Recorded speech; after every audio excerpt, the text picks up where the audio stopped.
Good afternoon, everybody. It's not actually afternoon yet, is it? I can still officially say good morning, everyone. Welcome to the IIEA, and delighted to have Minister Stephen Doughty here, UK Minister of State for Europe, North America and Overseas Territories. And he has taken time out of a busy day. It must be said at the beginning of a busy day, because he's just landed, just here from the airport, with a bit of a delay, which explains the delay in our getting going here. So nobody's to be blamed for that. Thank you all for your attendance here in person, those of you who are here, and also those of you who are joining us online. Thank you for your attendance, and we look forward to an interesting engagement.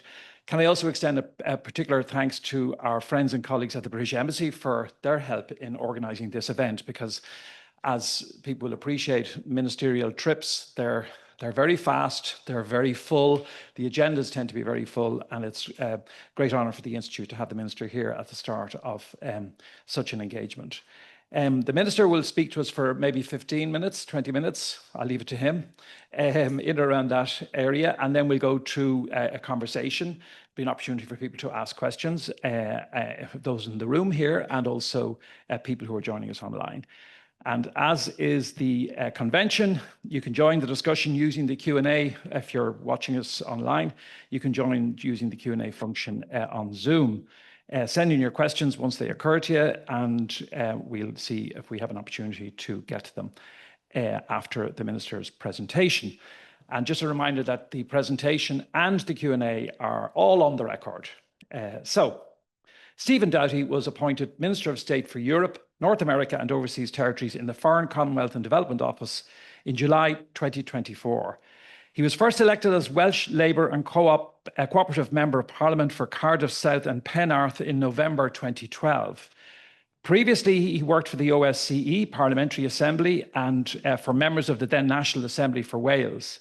Minister Doughty spent a number of years working for humanitarian and international development NGOs, including World Vision UK, Oxfam GB, Oxfam International, and Oxfam Cymru.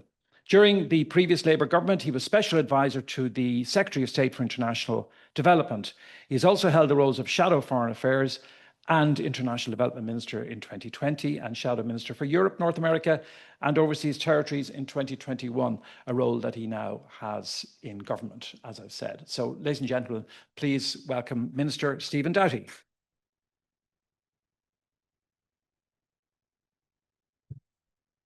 Well, thank you very much, Alex. Thank you all for such a warm welcome, and forgive my pronunciation, but given my profound respect for Ireland and indeed the heritage of my own family, Dia Dív, To'achas urum ove ansha livenu. So it's a real pleasure, genuinely, to be with you. And particularly a year into my role as the UK's Minister for Europe.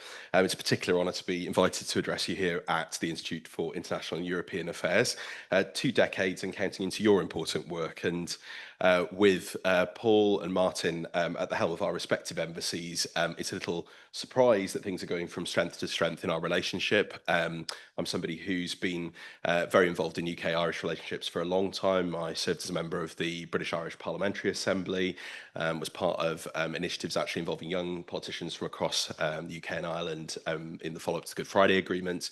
And as I said, there are very deep connections that run in my own family. My own family originally hailed from Louth, from the O'Learys, who left during the famine to the United States.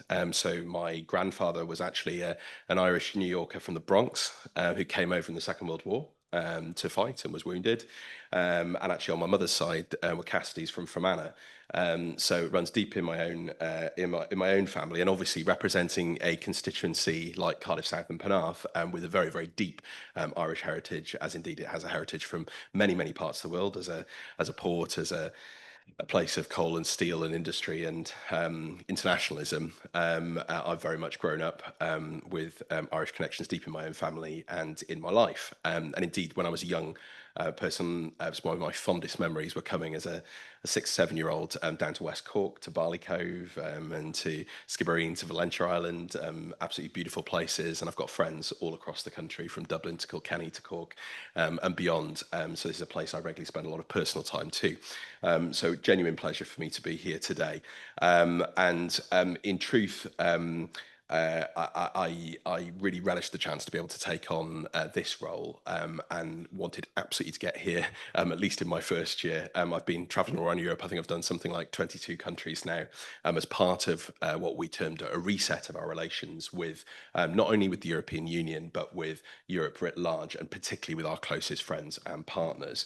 And we have been, myself, the Foreign Secretary, the Prime Minister and others, putting a huge amount of effort into particularly some of our key bilateral relationships, and this first and foremost among them. I'm particularly delighted with the success that we had at the summit, and the different discussions that have gone on since. And I think our relations, genuinely, I can say, are the best they've been for a very long time, and that is being reflected in the nature of the cooperation that we're now having, not just between ourselves, not just on the European stage, but globally too. And that's very much the tenor of my conversations, to come and meet my counterpart here in Dublin today, and members of the Oireachtas, and also to meet with business and others. But today, I'm particularly wanting to focus on the important topic of the relationship between our two countries, and what our relationship with Europe and the European Union means for that. As I said, later this afternoon, I'm going to hear from the British-Irish Chamber of Commerce as we discuss the latest on attracting investment. This is, of course, a relationship worth, I think it's 82 billion pounds, 100 billion euro, about cutting red tape, improving infrastructure, reducing costs in both the UK and Ireland. I'm going to speak to those relevant committees about foreign affairs more widely, and how the UK and Ireland can cooperate together on many, many topics. And I think, after what might charitably characterise as a testing chapter in our long and complicated history under the previous government, I really do want to celebrate the change that we've seen over the last year. And it's a change that's going to make a difference in all of our lives. And that's, of course, based on very sure foundations and bonds between our people and our families, many of them living and working across borders, students learning together on both sides of the Irish Sea, and those businesses sustaining those incredible trade links, boosting growth and creating jobs on both sides. The spirit of partnership that we defend values globally, defend our shared security, defend shared values on the world stage. And also our shared willingness and ability to work together to find common ground in which peace and prosperity can grow at home and indeed around the world. And of course, the Good Friday Agreement remains a testament to what we can achieve when we work together in a spirit of trust and compromise. And here, no less than around the world, we must continue to work on peace together alongside the communities most affected. We must never forget that the Good Friday Agreement is the foundation of all that has followed. So we are absolutely committed as a government to treasure and uphold its legacy through all that comes next as a shared priority. And I wanted to briefly reflect on the developments at the end of the last government, but that have continued into this one. Of course, the Windsor Framework has provided a stable and pragmatic basis for Northern Ireland's place in the UK's arrangements with the EU. It protects the Good Friday Agreement in all its dimensions, ensures there is no hard border on the island of Ireland, and upholds the integrity of the UK and EU single markets. And under the framework, Northern Ireland, of course, enjoys a special status with privileged access to both the UK and EU markets, which creates unique opportunities for investment, growth and prosperity, and also keeps unnecessary bureaucracy and barriers out of people's lives and businesses. But I'm pleased to say that we didn't just sit on that. The very, very successful summit that we had on the 19th of May, which it was really delighted to see not only the role that Ireland played in supporting us in the path to that agreement, but also the warm welcome it received across the political spectrum here, and indeed across the UK and Ireland. It fundamentally also supports the stability and prosperity of Northern Ireland, as well as our own relations. It reduces further unnecessary regulation, will further facilitate the flow of goods, and it's in all of our interest to make sure that Northern Ireland thrives. So we're going to continue the dialogue, the partnership that the arrangements require, between all of those who have a stake in making sure the framework works on the ground, and most importantly, the communities of Northern Ireland themselves. And in Liverpool this spring, I know how much it meant to both the Prime Minister and the Taoiseach to be able to meet together and to build on that unique and enduring relationship. And we had that inaugural UK-Ireland summit, which is going to be the first in a series of summits, and reflection of actually the day-to-day work that we are doing together on so many topics. And that was a culmination of a much needed reset, I think, in UK-Irish relations, and really comprehensive agreement I know many of you will be familiar with, that works on everything from energy to cultural links, a new youth summit, a commitment to the global multilateral system, international law, working together to strengthen international institutions, working together to prevent conflict, to build peace, sustain international development, and tackle the climate and nature crisis, including through our own incredible cooperation on energy and investment in renewables and that transition that we all know needs to happen. Stronger cooperation on maritime security, including protecting our common space and undersea infrastructure to improve our shared resilience, given the geography and that we share and the threats that we share from outside. And we're going to have annual consultations on foreign policy and security to work even more closely together to keep all of our people safe in a very challenging geopolitical circumstance. And so when the rest of Europe followed on the 19th of May, I think we all felt something shift, and it was a process that really began when we helped the European political community just weeks into being in office at Blenheim. It's been a real year of shift, and we now to move from that reset now into delivery and making sure all of this delivers on the ground for our businesses, for our people, for our shared security and prosperity. But let's be frank, it's been increasingly clear that our world is not in a good shape, to say the least. And in my conversations with counterparts here, and indeed across Europe and beyond, what comes through time and time again is a shared sense that the time is now to make the most of that package that we agreed and to drive it forward. And I think that is in many of those different domains that it covers. But we need to move beyond the narrow debates of the past, whether that's about the single market or the customs union or freedom of movement. You know our clear positions on those, but let's focus squarely and pragmatically on the practical solutions that our citizens and businesses need now. And we need to strengthen cooperation between independent sovereign nations across the board. And it's obviously far more than I can even cover here, but this is accompanied obviously by a number of the initiatives that we've taken in the UK in recent weeks, including our new industrial and trade strategies, and all of those are going to have the relationships both bilaterally with Ireland, but also more broadly with Europe at the heart of them. The new agreement with the EU has some key highlights. It's going to enable some smoother travel for people and pets alike. I was glad to be able to use the e-gates here in Dublin. Dublin was already leading the way on those in terms of using new technology, but we're working with partners now across Europe to make that a reality. We're also looking at a new youth experience scheme that's going to be brought in. We're looking at those improvements in SPS and veterinary agreements. We have a new agreement providing 12 years of stability and certainty on fishing access and rights for coastal communities. That SPS agreement, when it comes in, will make it easier for us to enjoy each other's food and drink, end lengthy lorry queues, including some of those checks that were going to come in, of course, between Great Britain and Northern Ireland, and will now negate the need for some of that infrastructure and complication that could have been in place. It's also got key agreements on how we cooperate for the security of our citizens in relation to facial image sharing, data sharing, work on tackling crime across borders. Crucially, a link between our emissions trading systems, which not least given the shared electricity market here on the island of Ireland, but also the challenges as I set out in relation to climate change and that energy transition.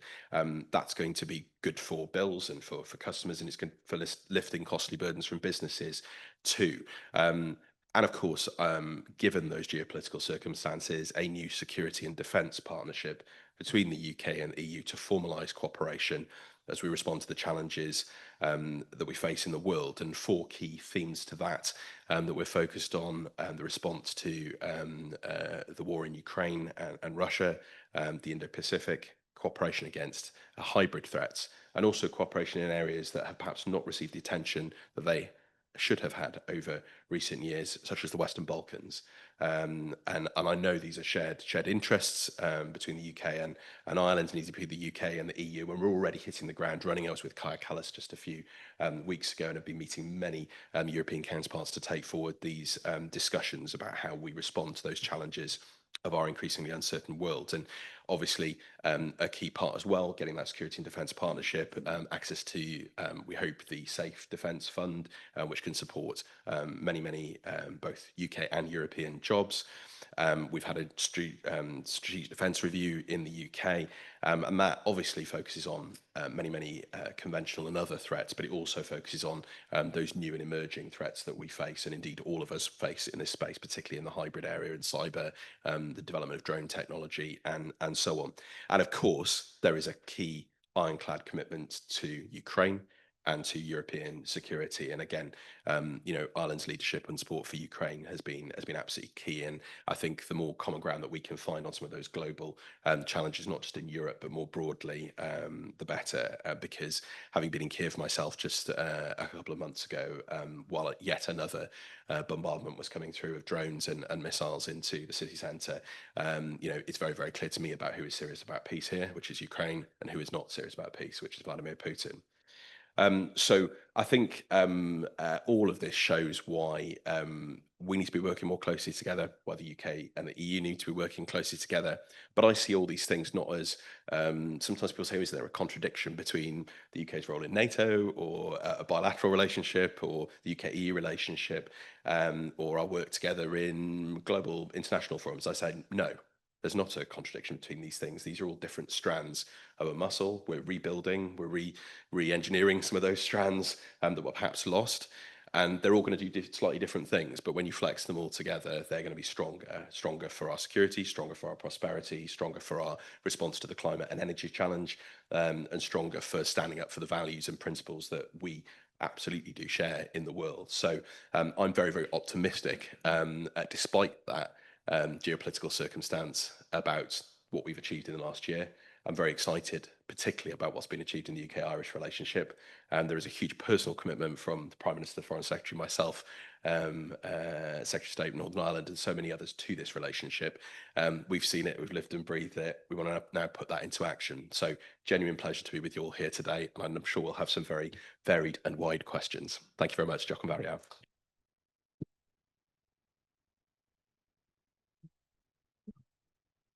Thank you very much for that. And you've certainly set out your credentials, your Irish credentials, if I may describe them, very impressively. And you made the point once or twice there about the bilateral relationship between the UK and Ireland, and then the relationship that is there between the UK and the EU, because of course they are separate now for reasons that we're all too aware. And I wonder, you said there's no contradiction between them, or it doesn't need to be a contradiction.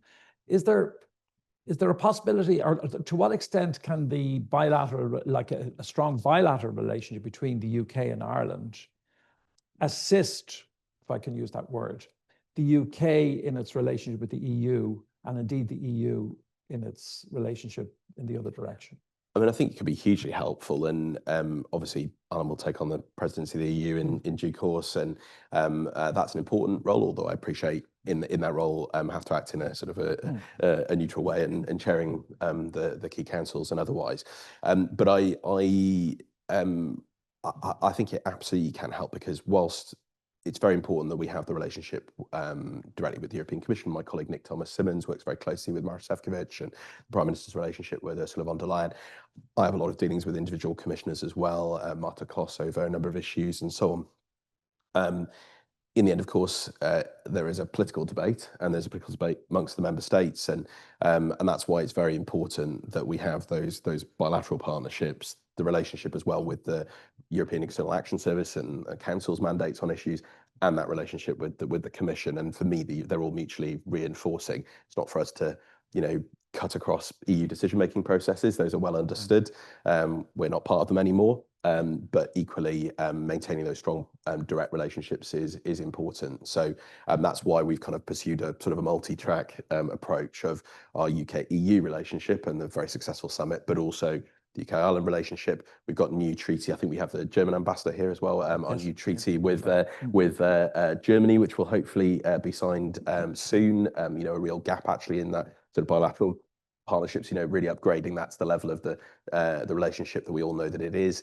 We're hosting President Macron shortly for a state visit and a key UK-France summit, upgrade our Lancaster House arrangements. I was in Poland just the week before last discussing the UK-Polish treaty, which we will hopefully have agreed by the end of the year. So we've been pursuing this on many, many different levels, and they're all mutually complementary in my view.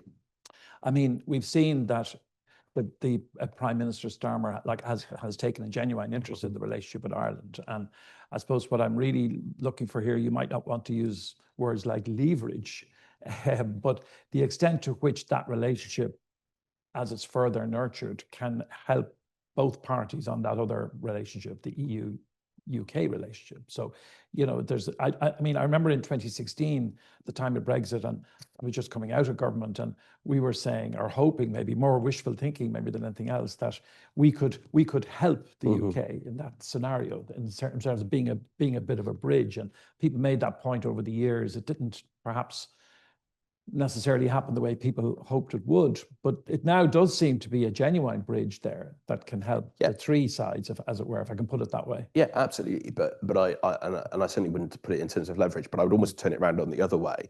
If there are problems and challenges in bilateral relationships, as there have been and certainly were under the last government, then that can hinder a new and refreshed relationship with the EU as a whole, because understandably the EU is going to stand behind member states and support them in difficulties they have. And actually, if you look at another topic, I've been very heavily involved in the very successful agreement we've just come to on Gibraltar. Now, this has always been a challenge in UK-Spanish relationships, despite UK and Spain having incredibly close ties, again, people and tourism and business and energy and so on.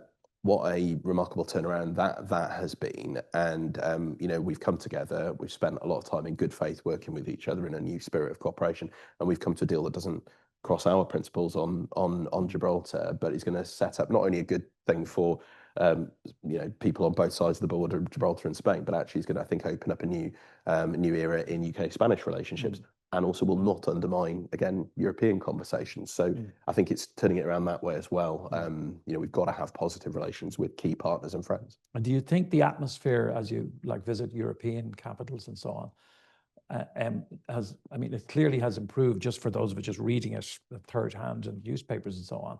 What's the atmosphere like for the UK now? It genuinely has changed. I don't say that sort of blow our own trumpet. I mean, the ability with which we have now to pick up the phone to European counterparts, and by the way, not just EU counterparts, but others, including Norway and colleagues in the Western Balkans and others, is just transformative. So, take a completely different topic, the very disturbing and deteriorating situation in Georgia that we've seen in recent days, with the arrest of senior opposition politicians and a real turning away from a Euro-Atlantic path by the Georgian Dream leadership.